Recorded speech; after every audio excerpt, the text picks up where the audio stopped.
Well, it looks like it's official. As of today, the Saudi Arabian Minister of Defense said it was unequivocally Iran that launched a drone attack. And then we have Vice President Mike Pence right now talking about. Although Vice President Pence stopped short of saying flatly it was Iran. Yesterday, it's certainly looking like Iran was behind these attacks. Our intelligence community at this very hour is working diligently to review the evidence.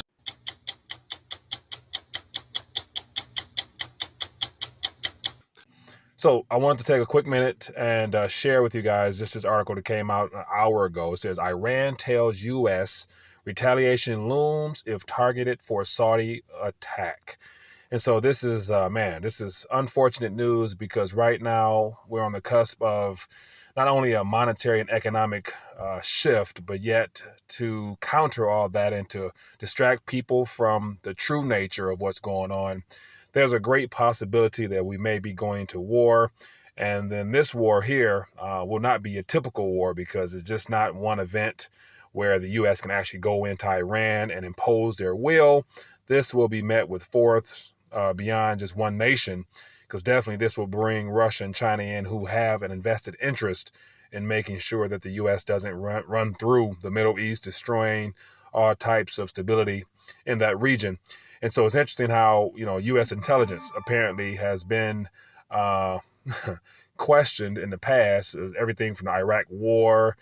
And, we're hearing more recent investigations into the whole World Trade Center situation, which, of course, if you've dived into that before, you know that that's not the truth. And so we have just questions about U.S. intel these days. Nevertheless, the fact that they're trying to say it's unequivocally Iran that launched those drone attacks, when we have a Yemenis Houthi force talking about they're responsible for. And so it looks like, people who take credit for terrorist acts nowadays get ignored, and you automatically go for the person you want to impose your will upon. So got an article here I'll share with briefly, but more importantly, just dive down below and read more for yourself. But it says, Iran has warned the U.S. it will retaliate immediately if Tehran is targeted over a weekend attack on Saudi oil installations. It says Iran's president and foreign minister also may not be able to attend next week's high-level meeting at the UN due to the fact the U.S. has not approved visas. So here we are, Iran's president and foreign minister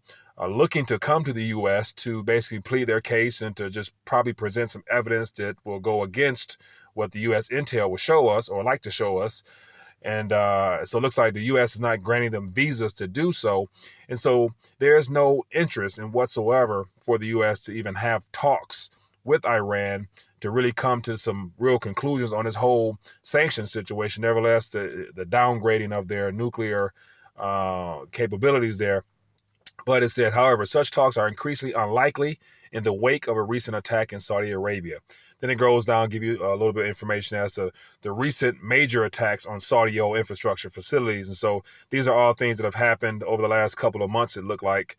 And it's unfortunate that these things here, they're wanting to point the blame on Iran, where all along, the most likely way that all these attacks are happening, if they're really taking place, is from the Yemen beneath Saudi Arabia, where Arabia has been bombing Yemen for several years now. So with the fact that the Yemenis rebels come out and say that they're responsible for it, looks like the evidence is overwhelmingly favoring Iran as the culprits for this. So once again, there's more information here, but I thought I would share this because this is something that I think will be very eye-opening, because the world is not only going through issues economically and monetarily, but yet we're about to have a social and geopolitical event that hopefully this thing doesn't take place the way that a lot of people fear that it might. So I thought I would just share this. Let me know your thoughts down below. And if you find this informative, make sure you share this. See you later.